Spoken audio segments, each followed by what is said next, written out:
Dr. Victor Gao, thank you very much for joining us. Mr. Gao, a very happening week in China has just concluded, where China was the center of attraction for hosting SCO Summit, followed by a victory parade. Now, during these events, President Xi spoke about the world having choice between peace and war.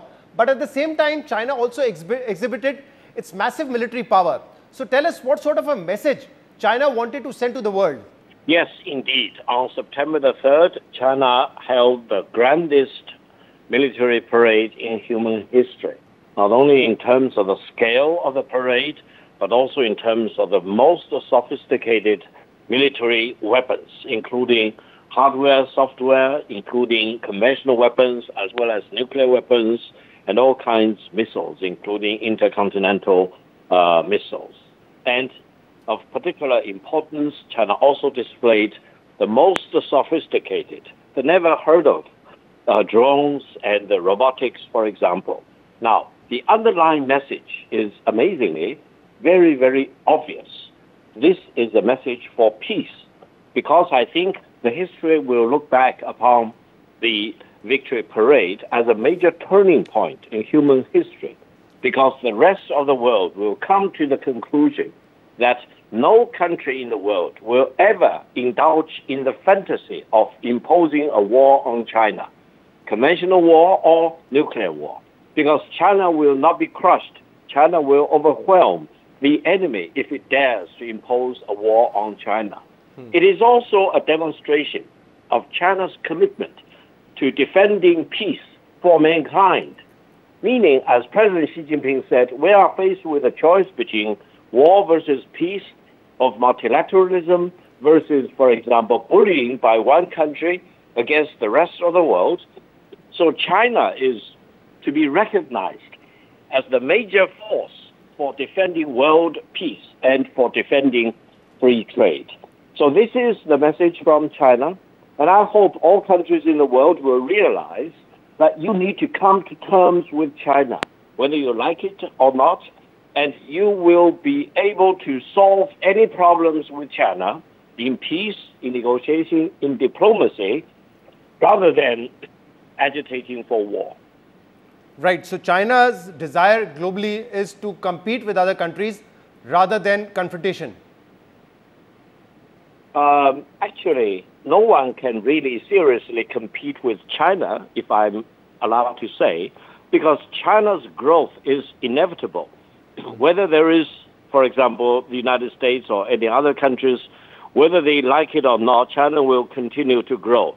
I don't think China's growth is a competition with any other country in itself. China follows this peaceful engagement. We treat all countries in the world as an equal. And we do not want to, for example, dictate our terms, holding a gun at the head of other countries, and try to rule above other countries or to manhandle other countries.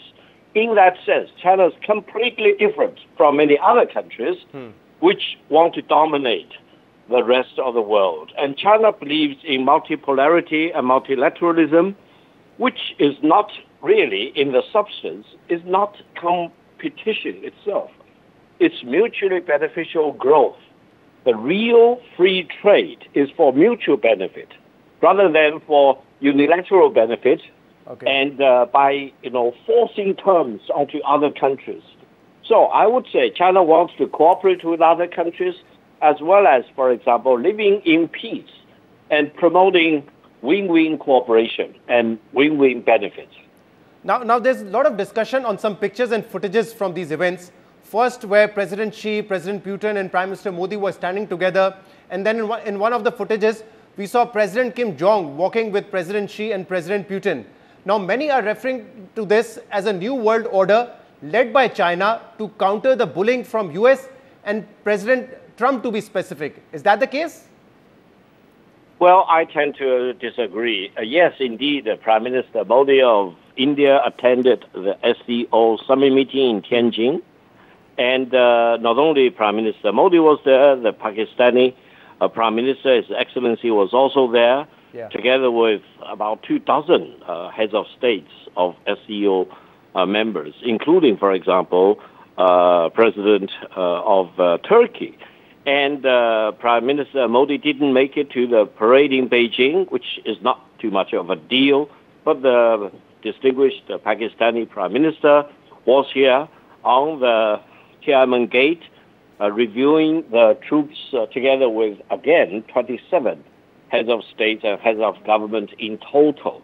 So I don't think, you need to be very selective and zoom in only on, for example, President Xi Jinping of China, President Putin of Russia, and the paramount leader, Mr. Kim of the PRK. No, if you really want to be objective, right, you need to see that either at the SCO summit, about 2,000 heads of states, heads of government were there, or during the victory parade, again, more than 27 heads of states, heads of government in total were on the gateway. And in addition, there were thousands of deputy prime ministers, foreign ministers, and ministers of all kinds from many countries. Yeah. And altogether, about 180 countries were represented in reviewing the troops, including senior diplomats from the U.S. Embassy and almost for all the NATO member states. So don't be selective. Focus on the totality of it and really be very objective in looking at that. Yeah, China's but victory Mr. Gao, parade is celebration of mankind's victory against fascism. Right. Mr. Gao, although you disagree with this, but looking at it from U.S. perspective, you must have seen the tweet of President Trump. He was very upset.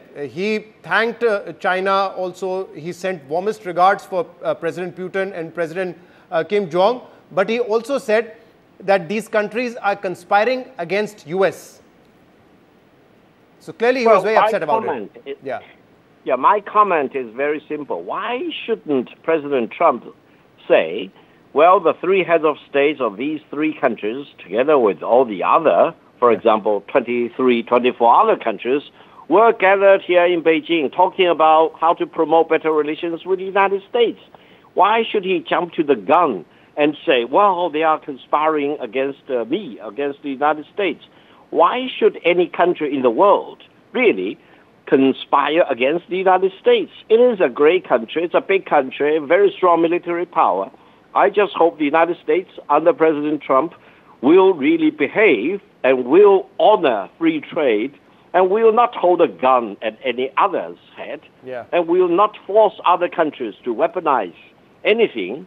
Peace between China and the United States, peace between the United States and the rest of the world will be a better world, rather than, for example, handling any other country or try to impose rule of the law on the rest of the world.